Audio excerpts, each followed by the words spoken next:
Welcome back. As you know, I am Eli the Computer Guy. This is the Daily Blob, and we are here to talk about today how our cyberpunk future is ever so slightly kind of lame.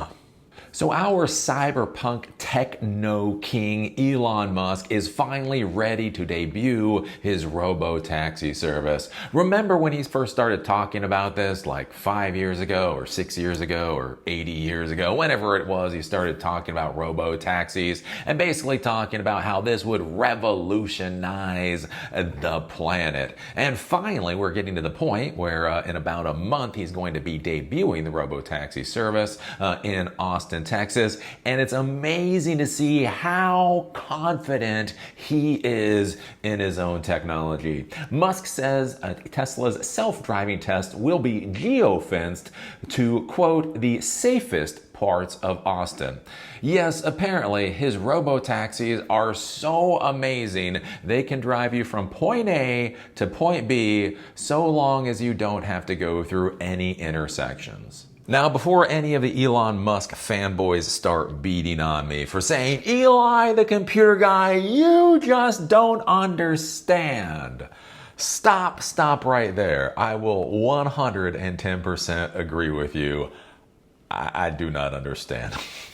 I do not understand why Tesla is currently worth like almost $1 trillion at this point, worth more than every other car manufacturer in the world combined. I do not understand why people think Elon Musk is the future. I do not understand why this still seems new and cool when other companies are actually so much more successful at it. Waymo actually has 700 vehicles on the road, right? GM Cruise was on the road until they killed that program. There's robotaxis that are driving in China right now. And the fact of the matter is this robotaxi service by Tesla is basically, late to the party. And it appears what we're getting is actually incredibly subpar. And this seems to be what we've been getting out of Tesla for the past few years, right? There was this whole thing with the electric semi-trucks, right? Wow, Tesla is going to take over the trucking world with the electric semi-trucks.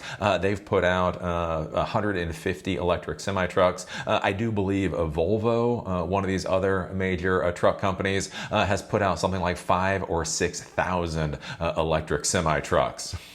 For some reason, Tesla gets applauded for building 150, and the actual trucking company that puts out thousands of these things, nobody thinks about. Again, we hear about, electric cars.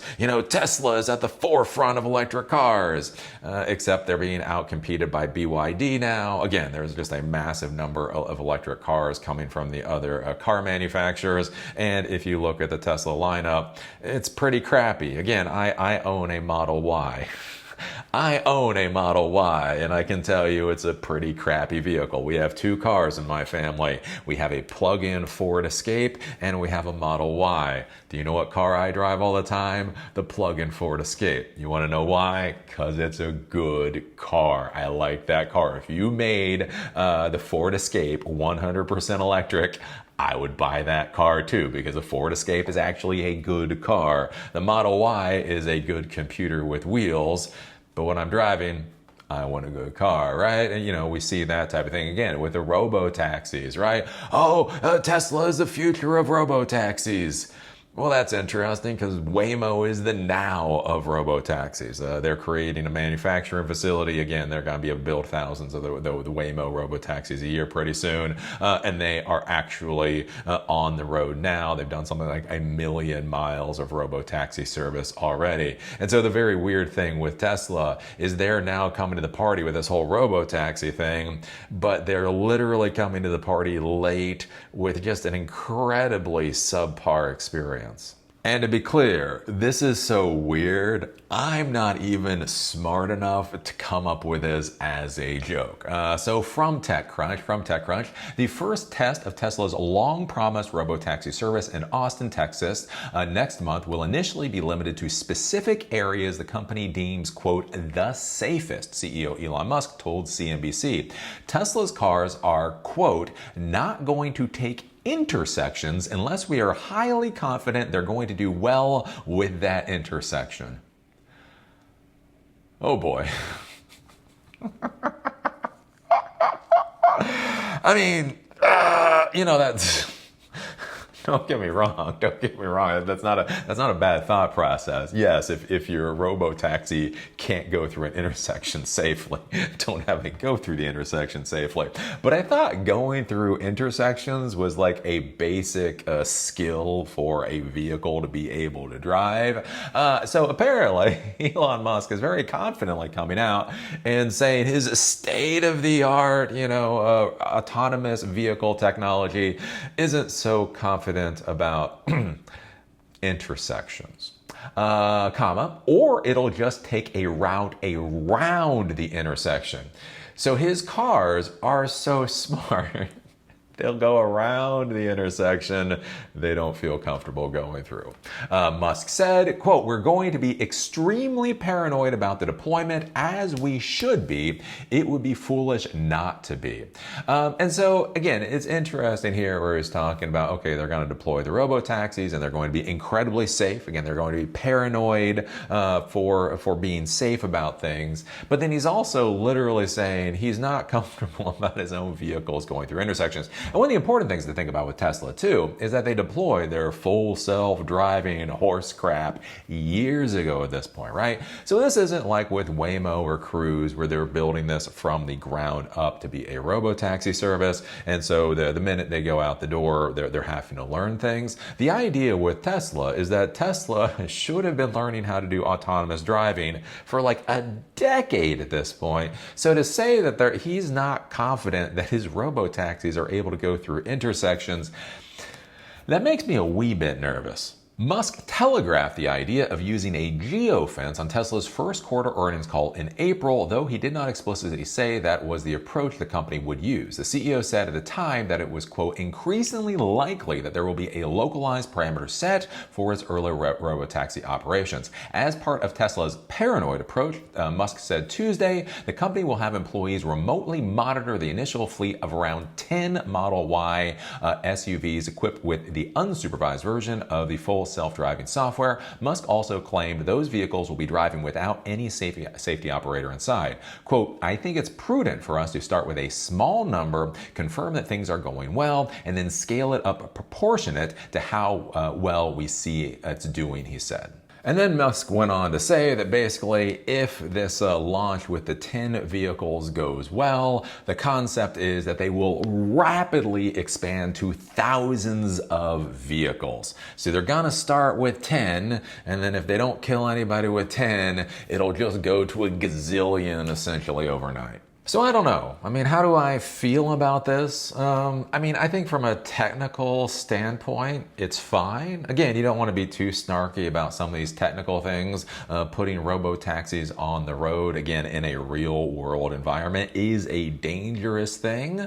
And it is something that is difficult to actually implement. So the fact that they're actually going through with this now, again, with 10 vehicles, geofence, not gonna go through intersections, again, it's a bit underwhelming, but you can't really be horribly snarky about that in particular. The thing that I find more interesting about this, though, is the whole idea that Tesla's valuation of almost $8 trillion is based off of the fact that they are supposed to be at the forefront of modern vehicles. Again, with electric vehicles, with the robo-taxis, the autonomous driving, with the manufacturing process, with all of this kind of stuff. The reason that Tesla is supposed to be worth more than every other car company in the world combined is because they are supposed to be a front runner with such an advanced lead on everybody else that nobody else can compete. The idea is that it's Tesla's world and everybody else has to pick up the scraps. The problem that I see with this, again, when I look at what Tesla is actually doing, that's just not reality. Again, they came out with a semi-truck that seems pretty adequate, and they haven't done a lot with it. Again, the other truck manufacturers are actually putting out far more electric vehicles than Tesla is, but somehow, for some reason, Tesla gets the pat on the back. Again, we look at this Robotaxi service. It hasn't even launched yet, and again, when it launches, it'll be what it is. But I mean, Waymo's already on the road. 700 Waymo vehicles are on the road. Again, when I was in Atlanta, you saw them zipping around Atlanta all the time. I think they're in Atlanta, Phoenix, and I think it might be San Francisco already. They are actually at the point for being able to scale up and start deploying these things around the rest of the country. And so when you look at Tesla compared to Waymo, again, it's incredibly underwhelming. And then when you hear about Elon Musk actually talk about the technology that he's deploying to our public roads, you know, when he says that they're not going to have the robotaxis go through an intersection unless they feel that the robotaxi is safe going through the intersection, you really have to question just what quality of autonomous driving are we actually dealing with here. And it does make me very nervous about the future of Tesla. And the other thing that I worry about with the future of Tesla as far as robotaxis is concerned is actually the form factor of those robotaxis.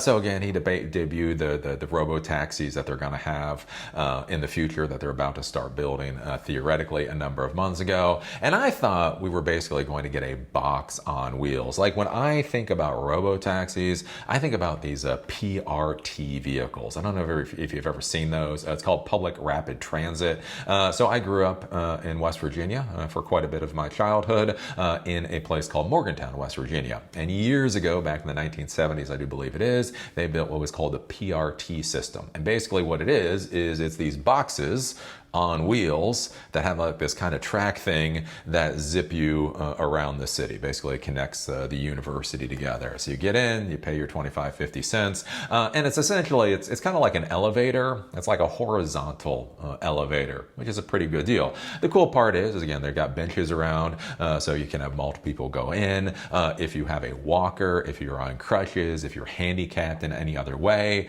you can still get into the PRT vehicles. And basically they are great for, again, personal rapid transit. So it's not as big as a bus. It's not as big as a subway car. It's just, I don't know what it is, maybe 10 foot by 8 foot, something like that. Again, a box on wheels. And so one of the interesting things too is like when you look at the robo-taxis that Musk wants to put out, one of the interesting things is that it does not, they do not actually seem to be a form factor designed for people to actually use in everyday life. There's this cool factor to them, but it's kind of like a dorky cool factor. It's like, what a dork in the 1980s would think is cool and nobody else thinks is cool. Hey, I was a geek in the 1980s, don't get me wrong there.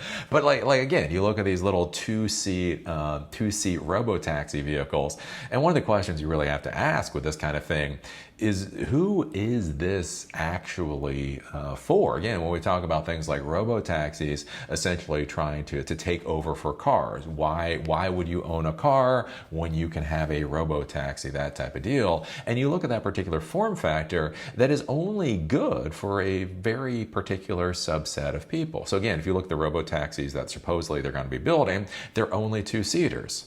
Right? So if it's you and one other person, you can use the robotaxi. But if it's you and a family, if you've got a couple of kids, if it's a group of people, then that crappy ass little robotaxi isn't going to work for you. Another thing to be thinking about is like right now we're dealing with, we have a terminally ill member of the family. It's one of the reasons I'm here in the Baltimore, Maryland area right now. And they have to use a walker. So there's this whole issue going on right now. And again, we talk about lived experience. Right? Like, here's the thing about not being an alpha male. See, I am not an alpha male. I'm not a dog. So I've actually got to deal with people. It's kind of weird how that works. And so anyways, we have this terminally ill member of the family, and they have to go to the doctor's office quite a bit. So there's going to be a number of weeks where almost every day they are going to have to go to the doctor's office. They're incredibly ill. It's hard for them to move around. So they have to use a walker. Not only do they have to use a walker, they have to have help using a walker, which is just going to be its own fun funness, right? But the curious thing to be thinking about is when you look at like Tesla's vehicles, think about it. Do you realize they're not designed for old people? And I'll just put this out there for Elon Musk. I mean, just think about this for a second. So Elon Musk's cyber taxis or robotaxis, they're not designed for families. They're not designed for old people. They're not designed for injured people. It's like they're only designed for people that fit a very particular typeset of body type and the rest of it. Which is just a curious thing that I'll put on the table there.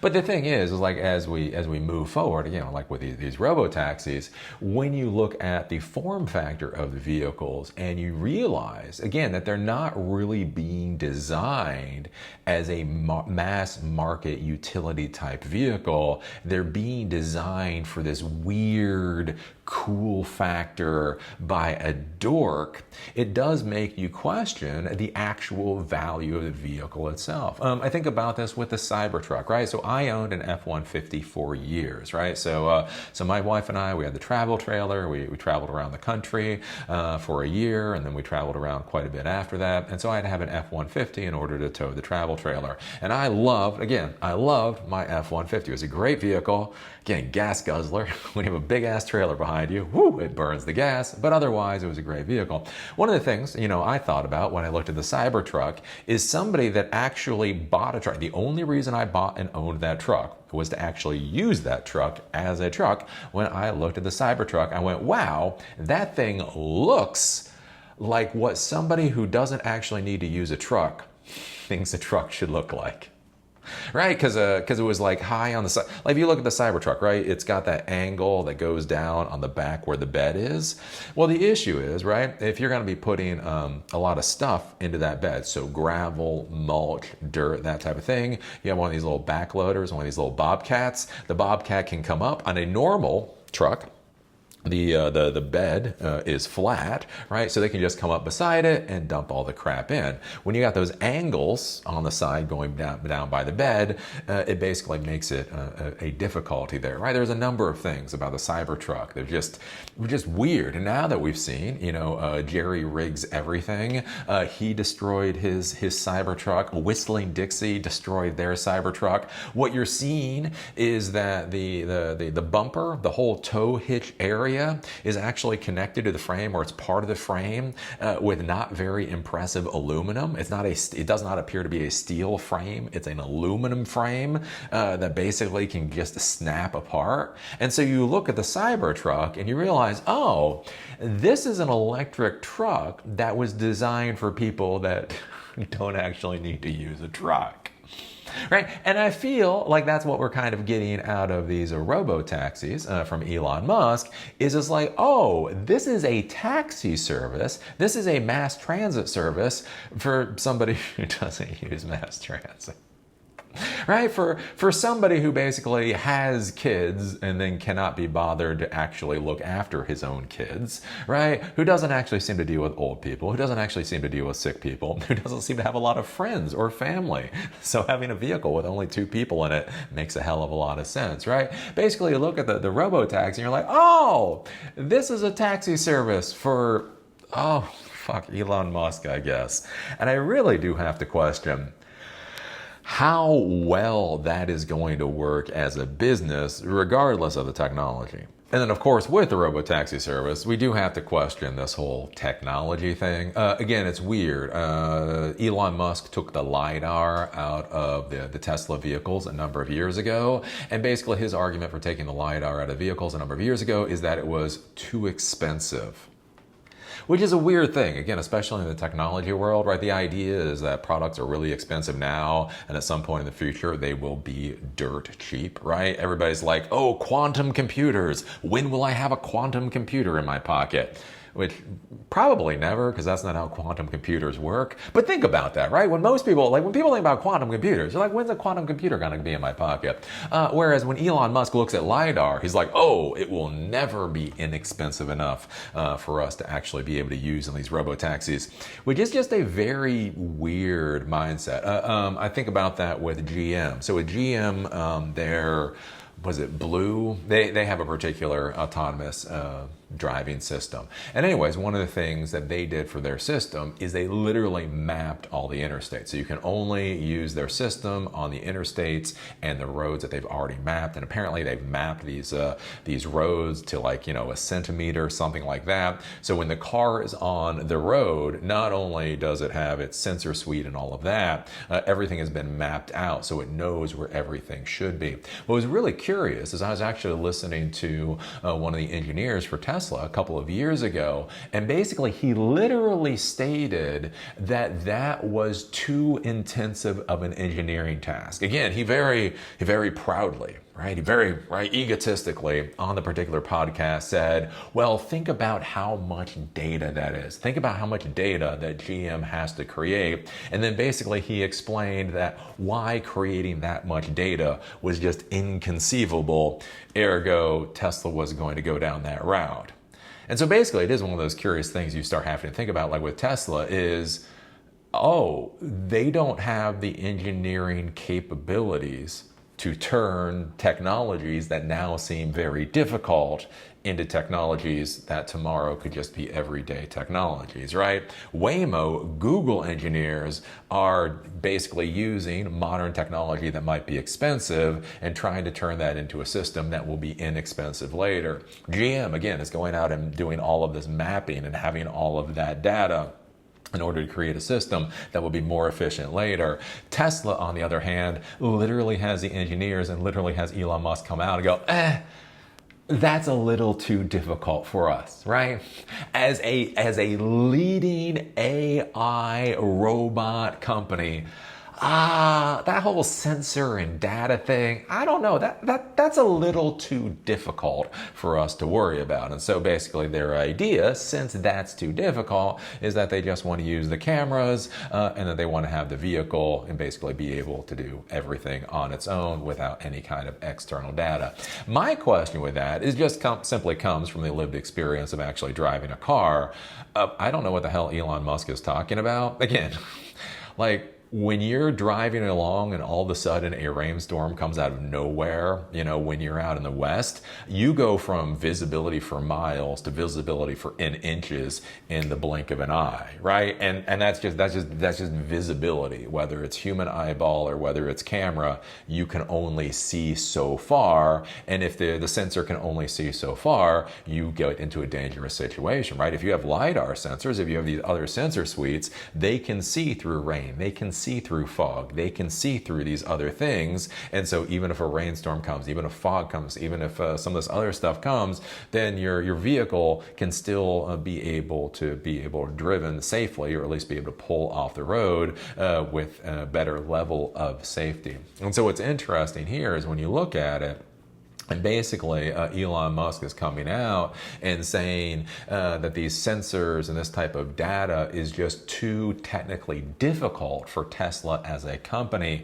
Again, it does make you question how robust their technology actually is and how competitive it actually is. Again, we look at it now, they're going to be deploying 10 Model Ys in Austin. So Austin is a relatively flat area. Again, relatively, you shouldn't get a lot of snowstorms. You shouldn't get a lot of fog. You shouldn't get a lot of less random stuff going on. Should be a pretty simple area for these vehicles to be able to traverse. And basically they're going out massively geo-fenced, not willing to have them go through intersections because it might be dangerous, only putting 10 vehicles on the road. Again, after they've had autonomous driving for something like a decade now, it really makes you question just where their technology actually stands, especially in comparison to the rest of the industry. So what is the takeaway? What is the lesson from this with the robotaxis? And I think the lesson from here is this is the perfect example in real time in showing how first mover advantage doesn't work out the way people think it does, right? There's this idea in the technology world that the first mover into a sector will basically own that sector. And the reality is that's not how things work out, right? Facebook was not the first mover into the social media space, right? There was Friendster and there was MySpace, and there were a number of different social media platforms before Facebook, but then Facebook again was able to take off. You look at smartphones, iOS devices. Literally at this point in time, people say Steve Jobs invented the smartphone, which he just didn't. However you feel about Steve Jobs, he just didn't invent the smartphone, right? We had Blackberries for like a decade beforehand. There was the Windows mobile operating system. There was a Palm operating system. There are a whole bunch of smartphones out there. And again, BlackBerry owned the world for a while until they fizzled and died. And so I think one of the interesting things is, again, you look at Tesla and you see the failure of a first mover, right? They had these electric vehicles, right? They're the first ones really pushing electric vehicles into the mainstream market. Then they were pushing for autonomous driving. And again, this was supposedly the big push for them. And then, for 10 years, what's happened? Again, other companies have come out of the woodwork. Again, you have Waymo, you have BYD, you have these other companies. They've looked at what Tesla has done. They've built upon the legacy that Tesla has created, and now they're leaving Tesla in the dust. And it's curious to see, again, Elon Musk come out and basically still pretend like they're competitive in this environment, as if they're still, at the forefront of this particular world of technology, when it's ever more obvious that they're falling by the wayside. And so I think that's a thing to be thinking about, both with, in technology in general, with any of the products that you're going to be using, and also any company that you're going to work for. Again, remember, whenever you go to work for a company, right, it's a roll of the dice. It's always, everything is a risk, right? You've got to determine your level of risk you're comfortable with, and then to pick your options. One of the things to think about with whatever company that you're going to go with is, just because the CEO was an innovator, just because the founder was an innovator, doesn't mean they're still at the forefront today, right? They may have been at the forefront a decade ago. They were a genius a decade ago. And then they might have smoked a lot of dope and taken a bit of ketamine and, I don't know, got a high on their own farts and basically let the company, fall by the wayside. I've seen this personally with a couple of companies that I've worked with, where again, they were amazing. There was a time period when they were absolutely amazing. Again, they kept the same founder, they kept the same CEO, and then the CEO just kind of twiddled their thumbs for a decade for some bizarre ass reason. And then all of a sudden, again, this company that was at the lead, the technological forefront, is now basically a footnote. And so that is something that you do have to be careful about with your career. Is just because you went in to an advanced technology company doesn't mean it's still at the lead 5 or 10 years past the time when you got hired. So it's something that you need to consider. So anyways, what do you think about this? What do you think about Tesla finally launching Robotaxis? With Model Ys, they're going to be using Model Ys, so that's a thing. They're going to be launching 10 of them, and they're very confident with their robotaxis as long as they don't go through intersections. I don't even know how that works. I feel like I'm at a loss for a snark. It's like, oh, so you spent billions and billions of dollars creating a robotaxi system that can't go through intersections. Is that a robotaxi system? I mean, I don't know. Put your thoughts down below. And with that, I'll see you all later.